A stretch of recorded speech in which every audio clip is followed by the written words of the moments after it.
What is up, IDP Army, fantasy football fans, fanatics? It's your man, Jordan Rains. I'm back again with another episode of the IDP Army podcast. If it's your first time listening to the show or viewing the show, appreciate that. Subscribe, stick around. You guys are going to want to come back. There's great content here for IDP Fantasy Football and for all fantasy football. We're an IDP fantasy football podcast. Inclusive, disruptive, proficient is what I like to say IDP stands for, but it really means individual defensive players. But that's what we're going to be covering tonight. We're going to be talking about some defensive back rankings. All right. So it's been a little while since I've done a show by myself. Had a lot of guests on recently, which has been really fun and awesome. Have had a guy helping me co-host. That's Joe. You guys know him from the last couple of shows. But tonight, back to my old self, doing my own thing. We're going to do some defensive backs. Before we get into that, I want to say shout out to the Patreons. It's been really cool to see people come out and support me there and, really just kind of validate all the work that I've been doing the last couple of years in IDP and fantasy football, getting a lot of good feedback on the IDP index, the ultimate IDP index. So that's pretty dope. Appreciate that. As always, appreciate Sleeper. Shout out to them. They just put out their ADP information pretty much for everybody to see. So that is going to be pretty useful. I know Underdog's kind of where everybody gets their ADP right now, but that's a different kind of draft than a redraft or a dynasty. So, those things will vary, and getting more information and their transparency there is pretty awesome. So appreciate that. I just want to say, make sure you listen to our other new show, the Offensive Points Podcast. That is, I think they're recording right now, actually, too. So keep an eye out for them. But like I said, we're going to do defensive back rankings tonight. So as usual, we're going to do things through the Sleeper platform. So if a guy is a defensive back on Sleeper, we're going to include him in our rankings. I don't think there was any guys that were linebacker / DL or DB, maybe Jeremy Chin, but somebody said that he's only a defensive back now recently to me. So I haven't double checked that. I think he's still both, but we're just going to lead it off. All right. The number one defensive back, these are consensus. This is not just mine. This is mine and Joe. We kind of had a group thing going, but our number one defensive back going into this season is going to be, no surprise here, Jamal Adams. He only played 12 games last year, which was not, great, but he put up great points. He put up 247 points. He still finished as a top 12 defensive back, even though he only played 12 games. 247 points. He broke the NFL defensive back sack record, which he did that and then some. Ended up with 9.5 sacks, which anybody who knows how the sack totals went this year, that put him in the top 15 easily at sacks this season. So he's prolific player. Everybody knows that. The thing about him that I really like is the impact plays stay high with him. We have, years now of Jamal Adams playing at a high level. 21 impact plays as a rookie, 32 and 18, 33 and 19, and 25 this last year. That's huge. Those are plays that are going to be high leverage plays. They're going to be potential turnovers. They're going to be sacks. And he does a lot in that department. The other defensive backs just don't do. He has upside that other players do not have. He set a career high in tackles for loss this year. Again, still only playing 12 games, even though he's played full seasons before. Career lows in pass deflections, though.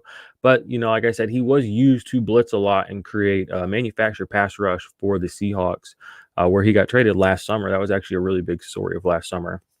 The things you really have to look at him with are his averages stay high. His solo tackles this last year, he averaged 5 solo tackles per game, basically, which, that's incredible right there as a baseline for a guy that's putting up redonkulous impact plays. He just far and away lights out the best defensive back for IDP in the NFL right now. So he's our defensive back one. I kind of call him the Travis Kelce of his position, him and TJ Watt, because they really just provide a nice bump over the next best guy as far as points per game. And that matters. Every week is about, winning. We've all lost games by 1 and 2, 3 points. Every point counts. So if he's going to give me a positional advantage, I'm going to take it. So Jamal Adams is our number one. Our number two was Budda Baker. No surprise here either. He actually just tweeted something the other day. PFF put out their safety rankings. PFF, you all know what it's all about over there. But he pretty much put him on blast there. He's like the 16th ranked safety for them, which is whatever. But he's number two for us. Why? Because he is a beast. He's a tackle monster, and his impact plays have been going up every year since he's been in the NFL. So those are two things you really love. He actually was the only player last season, not 2020, but 2019, to go over 100 solo tackles. So that was a pretty big deal for him. Pretty big deal for anybody. I mean, honestly, to get that number of tackles. And to do it from the defensive back position, that was really crazy. So Budda Baker, that's who we're talking about right now. If you guys are just listening, just joining us. But he nabbed his 2 first career interceptions this last year, which is kind of crazy. Back-to-back games. We all saw the one where he almost took it to the house, but DK Metcalf's big ass caught up to him. You would have thought he had more interceptions before that, kind of just he's in that mold of a player you think of as an impact player, a truly high-level, prolific impact player. But his impact plays every year since coming in the league been 14, 15, 16, and 18. So he's trending up, but he's never had that super high number that you probably thought he did. And like I said, the guy right before him, Jamal Adams, 21, 32, 33, 25. I mean, he did in 2 years, he's done what Budda Baker's done in his whole career, impact play-wise. So that should give you an idea of how they're different players. But the tackle floor that Budda provides at such a high level, and the fact that he blitzed a lot last year. He did not get home, but he actually blitzes a lot more than I kind of realized. He's got a little more upside. Consistency-wise, he's almost always out there. I think he missed part of a game because he broke his thumb or something this last year, but he's good to go. So Budda Baker is our number 2 going into this year. Not really a surprise. It's pretty chalky. That's chalk. That's about as chalk as it comes in fantasy in any positions. Jamal Adams, Budda Baker. I mean, that's Devontae Adams, that's Tyreek Hill, that's Saquon, CMC. So that's kind of what you thought. Number 3, this is a fun one. Okay, now I don't know if you guys saw, I retweeted him, and we love him. It's Jeremy Chinn, just a good all-around player, really a physical specimen. Did some big things. Set a record this year. He had a touchdown on back-to-back defensive plays. Poor Kirk Cousins. That's my dude. Feel bad for him, but he kind of got taken to the cleaners by Jeremy Chinn. Played 16 games, 251 points this last year, 117 combined tackles. Love to see that. 5 pass deflections. What's a good number for a strong safety? 2 forced fumbles. I mean, honestly, as a baseline, he put up a pretty prolific season for a rookie. He comes in for us at number 3, essentially because 2 years ago, if you go back, you can remember Eric Reed was playing this position for the Panthers, and he finished the season as the number 1 safety and as the number 2 overall defensive back behind Logan Ryan 2 years ago. So it's not really shocking or surprising that Jeremy Chinn was successful as a rookie. A lot of the IDP people who do projections and do rankings did anticipate that for Jeremy Chinn, but it was just, good validation to see it all come to play. 16.8 points per game. That's a really high number for a defensive back. And I expect him to grow. I mean, a lot of people have a hard time projecting future success on players that have had even a modicum of success. And that's kind of a hedge, I suppose, for people. But Jeremy Chinn, I mean, I think there is, and I do truly believe there is more upside to be had. Only 2 tackles for a loss. I think that number could easily go up a decent bit. 5 pass deflections, like I said, you like that number from a guy who's playing mostly in the box. 2 touchdowns, doubt he'll do that again. That's twice as many as Jalen Reagor had, I think. So shout out to the rookies. And 2 forced fumbles. He's disruptive, and this is a team that's trending the right way. He might be put in some more positions going forward to play some more high leverage snaps. Maybe he does blitz a little bit more this year than last year. So there's still meat on the bone for Jeremy Chinn. He comes in for us at number 3. If you can get him in Dynasty right now, you should be trying really hard to do that because I don't think you're going to have to pay top 3 prices for him. Maybe you do, maybe you don't. I've been lucky. I've kind of drafted him in most of the leagues that I need him in, and the leagues I don't have him in, I have other really good defensive backs. But he's a guy where if people are buying this whole, we can't just say he's taking a step forward. Maybe he stays the same or even regresses. Those are the people that believe that narrative that you need to be reaching out to. Now, if there are people like me that are gassing him up and saying, look, it's pretty much lights out, it's showtime for Jeremy Chinn, I might be a little hesitant to go get him because some of these guys lower down on this list past 3 are going to do just fine for you. I mean, there's a good chance they'll even do better than Jeremy Chinn. And some of them have a proven track record of more success than Jeremy Chinn. So don't go breaking the bank for Jeremy Chinn. Now, I anticipate good things for him. I expect good things for him. I want good things for him.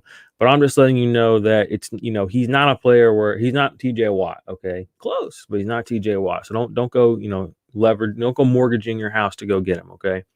That's kind of where I'm going with that. So we will, almost spilled my tea. We need to spill some tea on here sometime. Tea time with Jay. Y'all like some tea to be spilled? I got plenty of tea, but that's why I got plenty of tea, because I don't spill it. All right, where are we at here? Moving on down the list, we got Jesse Bates. Okay, if you're on YouTube, I'm giving you a sneak peek of the whole list. But Jesse Bates comes in as our number 3 defensive back. I don't have a really cool graphic for him, so I'm pulling up the whole list. But, essentially Jesse Bates, he's another player that's just been trending up every year. 11 impact plays as a rookie, 14 the next year, 21 this season. He set career high in pass deflections. He had 15. That's a huge number. And he's kind of getting the recognition he deserves. He's been a good safety since he's come into the league, but because the Bengals before Burrow got there were kind of a shit show, it was hard for anyone to say this player is objectively good on that team. It was kind of like, hedging. The only guy who really got gassed up was Joe Mixon, and he's probably, is he? He's good. I don't want to go down that rabbit hole. Joe Mixon people don't come after me. But, Jesse Bates, 100 combined tackles, 100, 111, 100, and 109 each of his 3 years. That's consistency. Put up 15 pass deflections this year, which is really where Jesse Bates took a step forward, was in his ability to cover long distances, to cover effectively, to, force incompletions, turn the ball over, third downs. They're passing. Jesse Bates puts it away. That's kind of where he made his hay this year, was in his pass deflections. 15 of them in total. Like I said, that accounted for, 3/4 of his overall impact plays. I generally like guys that get behind the line of scrimmage a little bit more, but guys that are good in coverage are also going to be pulling down interceptions, which another really cool, consistent thing about Jesse Bates. He's started all 16 games since coming into the league, all 3 years, and every year he has 3 interceptions. So you better fucking believe my projections are going to have him with 3 interceptions this year, because that's his average, 3.33. 100 plus tackles. You can't ask for anything more from Jesse Bates. In PFF, he was their highest graded safety this year, but he couldn't even crack their top 10 rankings. So shout out to PFF, y'all, killing it over there. All right, who's next up on this list? What we got here? This is a good one. We got my man Jabrill Peppers coming in hot for you guys. All right, so you all know my love for Jabrill Peppers. And you should love Jabrill Peppers too. Like, there shouldn't be like, Jordan's a crazy Jabrill Peppers guy. Like, you should be high on Jabrill Peppers. 15 impact plays in 2018. Not too bad. Wasn't as a full-time starter. That was his last year with the Browns. 2019, got injured early, had 15 impact plays. He was pacing for a defensive back 5 season, but people didn't want to believe it. So last year, you could still get him in your drafts as a high-end DB2. I heard people calling him just a mid-round DB2. I don't see much of those people around anymore, but they were saying, no, I don't know if I believe it. Jabrill Peppers, I don't know if I can, I don't know if it's a real thing. Well, he just went out there and blew the doors off everybody. 24 impact plays, career high tackles for loss, 8, career high tackles, 91, career high pass deflections, 11. Yes, 11 pass deflections. He can cover a little bit. Career high sacks, 2.5. He just went out there and did career shit. And that's kind of what this Giants defense did last year, just like in a very general sense, was they got shit done for you. Blake Martinez, and Jabrill Peppers were not drafted there, but they were brought there, and they're kind of the anchors of that team now. Same thing with Leonard Williams, who we talked about a couple of weeks ago on the show. These guys weren't drafted there, but they've made some really smart offseason acquisitions, and they've brought in some players that have, good draft capital and have shown themselves to be, durable-ish. Durable. Jabrill did miss a little time last year, but Blake Martinez is an Iron Man, and it's making a difference. Things are looking optimistic for the Giants. If Daniel Jones can, if he can even take a baby step forward, this team is, that's forward, and they're not in a terrible spot right now. But Jabrill Peppers, I'm really just kind of projecting more of the same for him. We know he's an impact player. I'm known to say I don't watch college football. I don't watch a lot. I have not watched a lot in my life. I knew who Jabrill Peppers was, okay, when he was coming out of Michigan. Jabrill Peppers was a name that on defense that was polarizing, and you knew who he was. And, he came into the Browns when the Browns were still dog shit, and they didn't play him right. And, people just said, okay, that's who Jabrill Peppers is now. He's a guy who's not an impact player, who can't be trusted on the field, and who isn't very good. The reality is he was on a team that was mismanaged, poorly coached, and didn't know what the F they were doing. They got rid of him to bring in OBJ, who's been, I mean, how's that worked out for you? I mean, he's played a handful of games, but I mean, what? I mean, I don't know, whatever. Jabrill Peppers, y'all dumb getting rid of him. That's all I'm trying to say. So if people are still kind of on Jabrill Peppers, which I don't think anybody is anymore, but he's a top 5 safety or top 5 defensive back in my mind. He comes in at number 5 for us consensus. I think I had him a little bit higher, but Joe pushed Jesse Bates up, and deservedly. Jesse Bates does have one more high-level season than Jabrill Peppers. There's something to be said for consistency, showing up constantly. That's going to be a tiebreaker whenever you have guys that are projecting really close, really similar. It's really about the track record of health and the track record of performance. So Jesse Bates squeaked him out just a little bit, but I think Jabrill Peppers this time next year, he might, nothing wrong with top 5, but he might be top 3 this time next year in the conversation. So we're going to move on to another awesome safety. And this is a guy who really doesn't get as much respect as he should. He kind of has started to in recent days, weeks, years. I don't know what the right way to say that is, but that would be Denver Broncos safety Justin Simmons.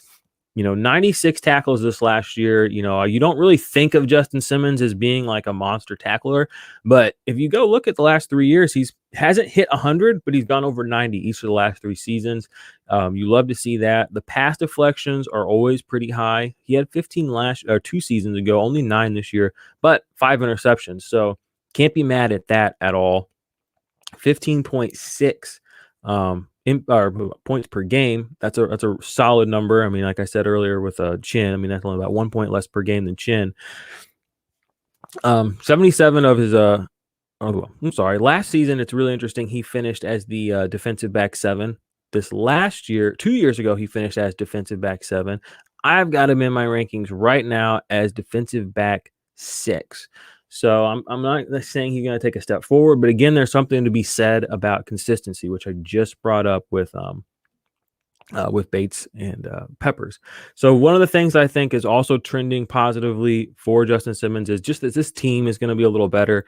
Their pass rush is going to be improved because they're getting Von Miller back. So they're going to have 2 guys on the edge that are actually going to be able to pressure the quarterback, which means there's going to be more opportunities for turnovers. Not that Justin Simmons needs more opportunities. He's already a ball hawk, as close as they come to a ball hawk as you can get.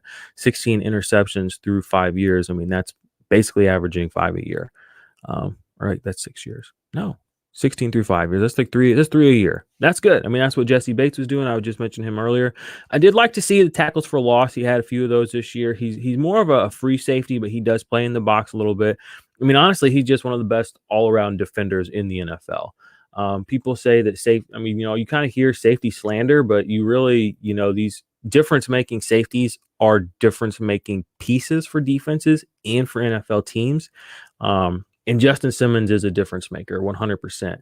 Now, we have not talked about Derwin James yet, who I'm sure a lot of people would tell you is a difference maker, and he is. But there is also something to said about being able to show up and make a difference year in and year out. We have seen Derwin James do that once, and he is on our list. We will get to him shortly. But before that, what's good, IDP Army? It's Jordan Rains, and quickly I want to tell you guys today about the big project I've been working on, the Ultimate IDP Index. The Ultimate IDP Index is the #1 resource for IDP fantasy football players, rookies or veteran for 2021. Inside, you're going to find contract information, tiered IDP rankings, detailed player production profiles going back to 2017, suggested trade values, and a whole lot more, including unique write-ups, unique videos that will only be available within the Ultimate IDP Index. But to me, probably the most valuable thing is the fact that the trade value estimation tool is going to be updated weekly, so you'll always be aware of what a player is worth in your Dynasty League at any given moment. So what are you waiting for? Sign up for the IDP Army Patreon today. Patreon.com/the IDP Army. Join the Black Ops tier and join the IDP Army today.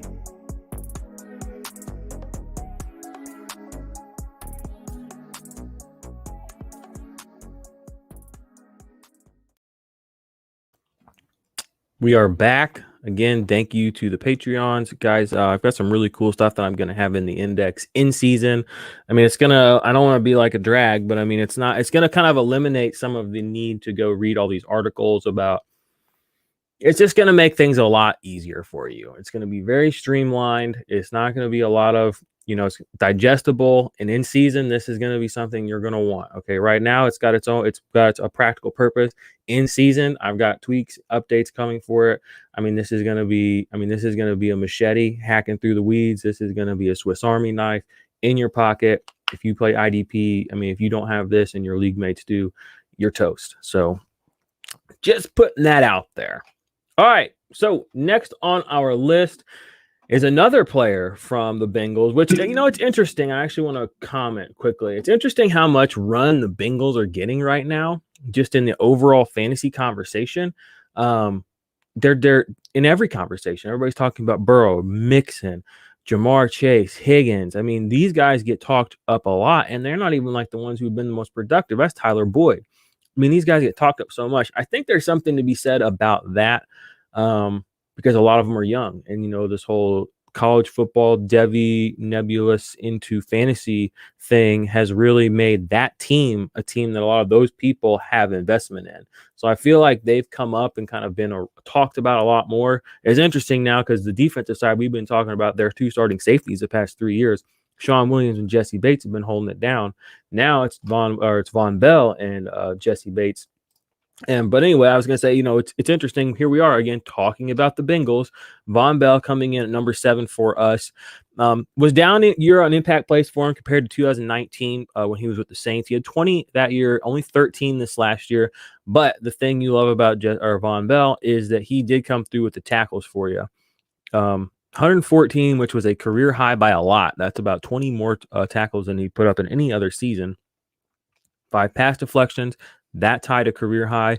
So, he's doing enough in coverage, and he's always getting multiple pass deflections every single season. He always gets multiple forced fumbles every single season. He's kind of an underrated defender in the NFL. I know he did get picked, like when the Bengals brought him in, they did pay him. I'm not exactly sure what his contract was.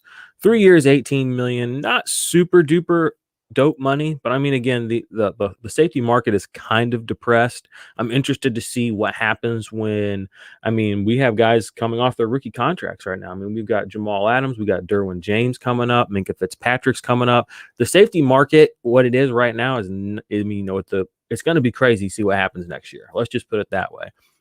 So Von Bell's contract, 3 years, $18 million, is probably going to look pretty good considering the kind of production you get from him.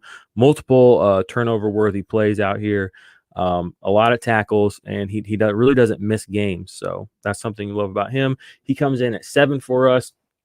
I don't want to dwindle too long on him because our next player is somebody that everybody loves, or everybody should love. That is Antoine Winfield Jr.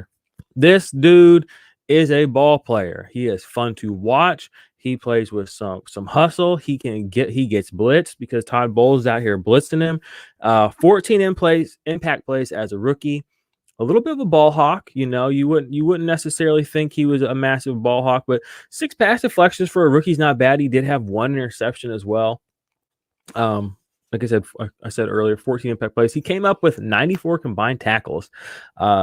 That's pretty dang good. Again, we're talking about a rookie player here who's on a team with Levante David, who's on a team with Devin White, who are respective alphas at their positions. He's got 2 of the best edge rushers in the league, one of the best defensive tackles within Ndamukong Suh.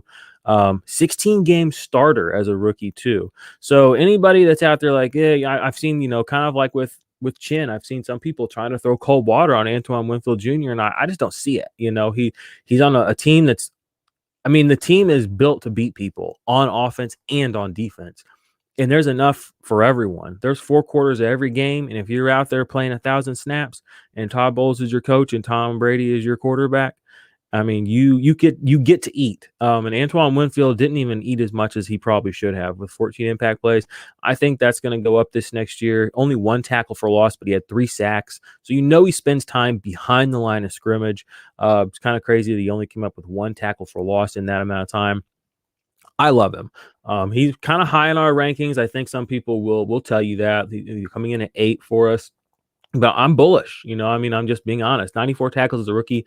I mean, that's a number that, players that you think of like a Honey Badger, a Tyrann Mathieu. I want to vet that really quick, but I don't think Tyrann Mathieu's ever even hit 100 tackles in his career. So that just kind of gives you an idea of what he was able to do as a rookie going out there and just kind of, earning his right to be on the field with some of these guys. Yeah, Tyrann Mathieu's never even had 90 tackle season. One of the best safeties in the NFL. And that's not to say a tackle means anything, but I mean, we are measuring players' stats against each other. I mean, at the end of the day, you have a resume based on your work, on what you do on the field.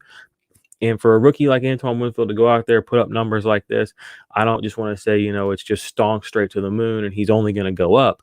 But there's nothing that says he's going to go down, and if you assume that he's learning more about the playbook and he's becoming more comfortable, which is what everybody says happens, then it makes sense to say that he's probably going to be better. So I am not going to fade him because he's a rookie. I don't believe it and I want to see it. I hate all that shit. People are like, oh, he's going to see it again. I mean, by the time you see something twice, you've missed 2 seasons of it. I mean, what do you do? I mean, you living forever out here. I don't know if I want to win now, today, tomorrow, this trade, every interaction I have with you, I want to win, and I want to help you go do that to the next person down the line. As long as I'm at the top of the pyramid winning. That's just a joke, guys. All right. So like I said, Antoine Winfield, I think he's going to catch up more interceptions this year too. He only had 1. And with them forcing as many pressures on guys, I think, the interceptions will go up as well. So Antoine Winfield, very bullish. Okay. Everybody's favorite safety in the whole NFL. He's already got his bust put up in Canton, just waiting for him. All right. It's Derwin James coming in as our number 10 guy. That's probably going to be hot. People are probably going to be like, oh my gosh, you hate Derwin James.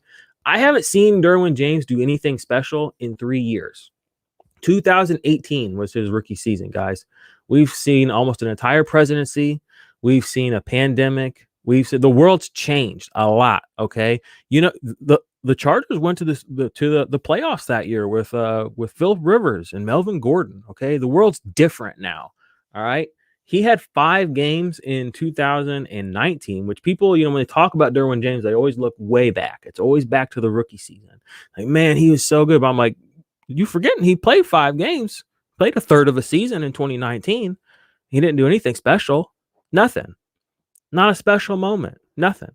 So, it's one of those things where you got to be careful. All right. He's good. He's great. But I don't trust him. I got to see what, we got a whole new coaching staff. Staley's in there. He did some good things with his safeties, but John Johnson was not super duper productive last year with Staley for the Rams. 2 years before that, and the year before that, he was extremely productive under a different guy. So I just have questions about Derwin James on multiple levels. Personally, he is a defensive back 1. He's 10 for us. But the team's going through a transition. We have injury risk. It's a big year for him too. So the thing he's got going for him is everybody loves him. Okay. He got gassed up just today on the Around the NFL podcast. I heard some guys the other day talking about how he's somebody brought his name up recently on a podcast, an NFL podcast, about maybe being a Hall of Famer, literally. And I was like, this is insane. He's played 1 season plus 5 games, in the same amount of time. He's 24 years old. Jamal Adams has played 65, 70 games, and people want to dunk on this guy because he can't cover. Derwin James can't cover either from the bench. So it is what it is. He's in a contract year. But when you really look at what he did though, as a rookie, it really was his pass deflections and coverage, which is a big deal. That's kind of always weighted in the world we live in right now in football. And he had 13 pass deflections and 3 interceptions as a rookie. So that kind of really got him gassed up. Only 4 tackles for loss, 3.5 sacks. And the Chargers were really good that year. So he had a lot of things going for him. The hype really built, the groundswell built. But he came back, started 5 games in 2019. 1 pass deflection. A third of a season, he got 1 pass deflection. He got 0.8 a game the year before, and he's getting almost nothing this next year. No sacks, 3 tackles for loss, which he had 4 in 2018, 3 in 2019. So that shows me maybe they were using him a little bit differently when he came back. But again, if that's the case, if they're using him differently, the reason people are excited about Derwin James, his coverage ability and all that, well, if he's not getting used like that, then we can't logically be excited about that. So that's my spiel. I like Derwin James. I don't love Derwin James like some people. I don't have him on any of my teams personally because the price doesn't match the production. I mean, just flat out. I mean, or it hasn't. So let's move on down the list. We got John Johnson, who I just actually spoke about of the Browns. He was of the St. Louis Rams. Whew, boy, taking him back from the LA Rams. He moved on for whatever reason. I don't know why the Rams didn't want to keep him around because he's one of the better safeties in the NFL. But the Browns keep adding pieces. Okay, they keep adding guys that can make plays. Johnson's really cool because he can play free safety really well, and he can play strong safety really well. He's got a versatile skill set that allows him to get into coverage, and kind of make some plays. 11 passes defended in 17 and 11 in 2018. That's big. Those are 2 back-to-back years of high-level production there. In 2019, he did have a shoulder injury, which knocked him out. But before that, he was pacing for 150 tackles, guys. He was pacing with Budda Baker that season. Budda Baker led the NFL, I believe, in tackles that season. 18, Jack Cunningham right behind him. But had he stayed healthy and on that pace, it would have been John Johnson. So we know John Johnson is capable of doing multiple things, which is why the Browns made it a priority to acquire him. They have safeties. They have Ronnie Harrison, another guy who can kind of do a lot. They have Delpit, who people are bullish on. He's more of a free safety, though. So it's going to be interesting to see how they deploy now if they do have all 3 of those guys healthy. Plus, they have Sendejo, or they have another guy named Redwine there. So they have a nice safety room, but their alpha dog, their most versatile safety is John Johnson. Essentially, he's never going to leave the field. He had 105 tackles this last year, as I alluded to earlier. 8 pass deflections. Again, he's always going to do some big numbers in that department. So we got him as a defensive back 1, defensive back 11. I think there's even a little bit of meat on the bone there, because he's on a really disruptive team. Not that he wasn't before. He had Aaron Donald and Jalen Ramsey around him, guys like that. But he does have Myles Garrett, and he does have some, Lamar Jackson, who's had some issues with his, holding onto the ball. So maybe he goes back to the mean on that. You got Burrow coming off the injury. There's a chance to slip up. And then you got the Big Ben. Full elbow surge, full elbow reconstruction. He says so. He's getting ready to. I think we might go 30 for 30 with Big Ben this year. Winston, you better watch out. You might have some competition with old Big Ben. So anyway, John Johnson, he's set up for success. Don't forget about John Johnson. Don't treat him as anything other than a defensive back 1 this upcoming season, in my opinion. And the last guy on our list is Harrison Smith. I actually just finished up an article about Harrison Smith, which should be up on Dynasty Nerds today, tomorrow, the next day. By the time you hear this, I'm sure it'll be on there. So go check it out. But he's kind of getting slept on this year, and I think it's not really his fault. The Vikings were not the same defense they have always been under Zimmer. That was kind of obvious. The pass rush wasn't there. But Harrison Smith did what he normally does. He just did a tiny bit less. 89 tackles, that's a solid number. He always kind of does that. He's never really gone super high. He had 100 his first season, but since then he's not. But he plays free safety and strong safety, so he's kind of moving around. It's a little harder to get the super gaudy tackle numbers unless you're staking strictly to strong safety. 2 tackles for loss, decent. Pass deflections are still up there for Smith. Like I said, he's a free safety. He got 10. 5 interceptions. That's the 3rd time in his career he's done that. He's had multiple interceptions every single year of his year except for 1, so you can count him for that. And in the index, he's an impact player, because looking back at his career, he has been an impact player, and that's kind of bringing me to kind of why you don't view him the way you probably should coming into this year. 2017, 26 impact plays. 2018, 24. 2019, 24. This year, he had 18, okay? Now you're like, okay, and that's still pretty good. But And if you read my article, I bring this up. He essentially was just 7-8 points away from being a top 15 defensive back, and he was like 20 points, slightly less than 20, I think, from being a top 12 defensive back. In a Harrison Smith world, that's 2 impact plays, and we know he can get impact plays. He didn't hit his usual career high numbers this year. His sacks were actually down. He's gone for at least 1 full sack every season since 2014. This is the first year he was under on that. So you can kind of, if you're we're playing a game of averages, you can give him one of those sacks back this upcoming year. Okay. You can get him back to his mean. If you give him one more game this last season, being the playmaker that Harrison Smith is, I think that he would have finished higher. This year he finished as defensive back 22. And when we look at 22 and we look up on the top of the list, I mean, it's just, we can't help. It's human nature to say he's not as good as those guys, but he is, and he deserves to be a top 12 guy because if for no other reason, you can count on him. Okay. You can count on him. There's a level of consistency. Again, that's what I said. There are guys that we have not mentioned, and he's number 12. This is the end of our defensive back ones. There are guys I have not mentioned on this list that will probably finish higher than these guys, but you cannot, in good faith, good conscience, good strategy, good skill, just the way to play fantasy football, don't draft them yet. These are the guys that you really want. I have total and complete faith in Harrison Smith this upcoming year. They're getting Danielle Hunter back. Zimmer's done enough, I think, to kind of reconstruct that team the way that he wants on defense. I think letting go of Xavier Rhodes really ended up hurting them more than they want to admit. They did get rid of Eric Wilson and Anthony Harris, which is another thing I brought up in the article. I want to quickly say there was if you look at his Harrison Smith's ratio of assisted tackles to solo tackles, he's never had as many assisted tackles as he had this season. Another interesting thing is you go look at Eric Wilson's solos to assisted tackles. He had a bunch of assisted tackles. Now, the only thing I haven't gone and watched every single defensive snap of the Vikings to figure out this mystery. Okay. I'm going to speculate here. My speculation is Eric Kendricks would have one of the best seasons of his career. He did. He was playing insane this last year. He was getting a lot more tackles than he normally gets. I think it really just came to the fact that he was getting in on more tackles this year than he has previously.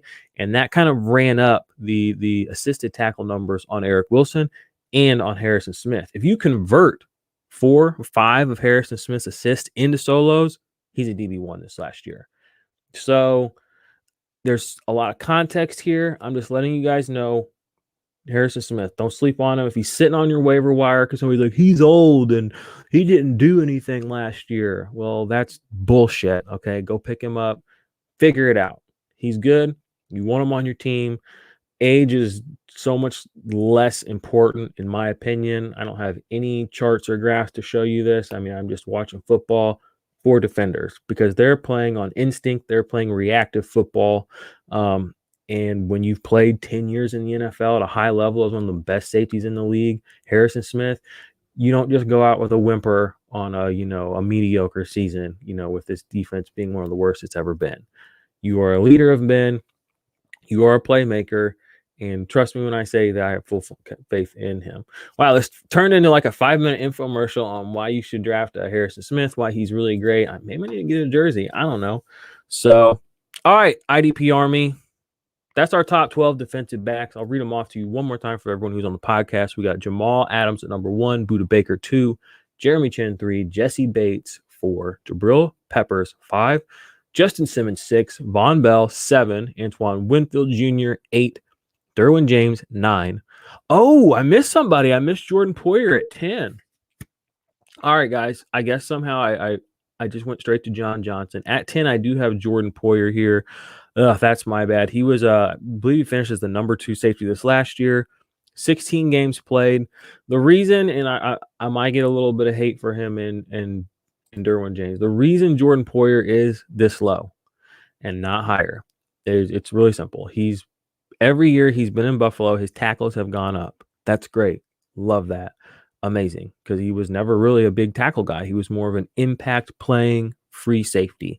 Traditionally, that was kind of his role. But every year since he's been with the Bills, his impact plays have gone down and his tackles have gone up. So his score, the way we view him in fantasy football has generally maintained the same. He's a super elite asset. But to truly be an elite asset, unless you're Buda Baker, who is getting a zillion tackles, you have to be an impact player. 2017, 26 impact plays from Poyer. Love it.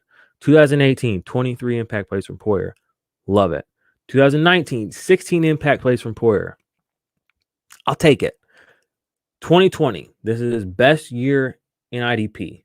Only 15 impact plays. If he misses a few of those tackles, and, he goes back to being, and I anticipate Tremaine Edmonds and Matt Milano upping their game this year, and he's not going to get 124 tackles again. I promise you. The fact that his impact plays are trending down, that's scary. So that's why he's at 10 and not at 1 or 2 or 3, like you may see some people rank him. I try not to just copy paste rankings. I know there's a level of chalk to this game, obviously, but there's also a level of context and research that you got to do. And that's just my belief system on Jordan Poyer. Great player. I don't think he's going to get 124 tackles again this year. He finished his super highest last year on the back of that many tackles. I think it was the second most or the most at defensive back. And his impact plays have been going down. So, oh God, Shane, my dude, I miss you. Bro, you gotta get on Twitter, okay? You got to. No Minka, nah, dude. I gotta keep it objective out here, okay? People be out here trying to do me dirty. All right, and I'm trying to give you guys good information. Minka is a great defensive back. He's great, but he's not a 1. At least not this year. Now it's interesting, they did not pick up Terrell Edmonds' fifth-year option, so he's going to play this year, but that could open the door for a different role for Minka down the road, depending on who they bring in and how things go. So I would like to see a Harrison Smith type of season out of him where he does put up some big tackles and also gets the high impact plays. But no Minka Fitzpatrick in the top 12. You'll have to tune in to the 13 through 24 show if you guys want to know where Minka falls, or even if he is in the top 24. What if he's not? Oh my gosh. All right. I appreciate you, IDP Army. Like this video if you are on YouTube. Subscribe to the channel. Subscribe to the podcast. Join the IDP Army Patreon. And before we get out of here, I'm going to give you one last message from some of our corporate overlords. What's up, IDP Army? It's your man, Jordan Rains, interrupting the show quickly to tell you guys about a new sponsor of the show, Monkey Knife Fight. If you haven't checked out Monkey Knife Fight yet, you're definitely going to want to do that. Let me tell you what they have to offer, all right? Monkey Knife Fight is daily fantasy sports gaming website for casual sports fans that is simple and easy to use and easy to play. The users determine which superstars competing for the day's professional sporting events will record more or less than the contest provided. Monkey Knife Fight's daily fantasy prop games play similar to salary cap-based DFS games, but without all the algorithms, the lineups, and most importantly, the sharks. You guys got to go try this out, IDP Army, okay? Monkey Knife Fight is like our brand, like the IDP Army brand. It's disruptive, it's forward-thinking, and they are definitely where we play daily fantasy sports. You guys should too. Get started today with a 100% instant match bonus up to $50 if you use the promo code IDP Army. That's only for the first time or new depositors only, but hopefully you guys are getting in there, winning some money, having a good time, and make sure whenever you guys get in there, and if you do win a little bit of money, which is what we want you to do, take those winnings, go sign up with the Patreon.com. That'll get you into the IDP Army Patreon, where you can check out the Ultimate IDP Index, the Discord channel, and all that other good stuff. So, IDP Army, you know what to do. Back to the show.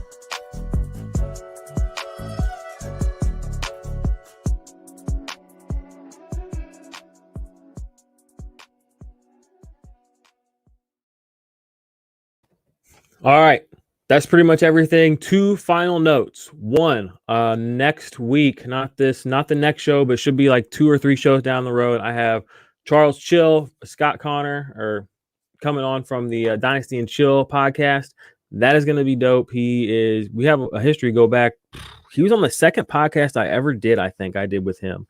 It was either he or Dan Cook. So he's coming on. We're going to talk some dynasty perspectives for you guys now that we're past the hullabaloo of May and the draft, and the hot takes have simmered down. The ADPs have settled in. And we're going to see how Scott, all of his rookie drafts went, see how he's feeling about this class. And then we're going to answer some questions, which is where this next bit is. Go to Sleeper, go to the IDP Fantasy Football channel.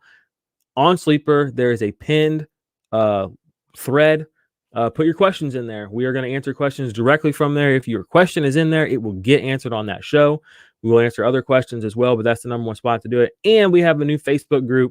Go to Facebook, IDP Fantasy Football. You'll see it. It's got an IDP 123 meme at the top. So join that, and don't forget to wash your hands.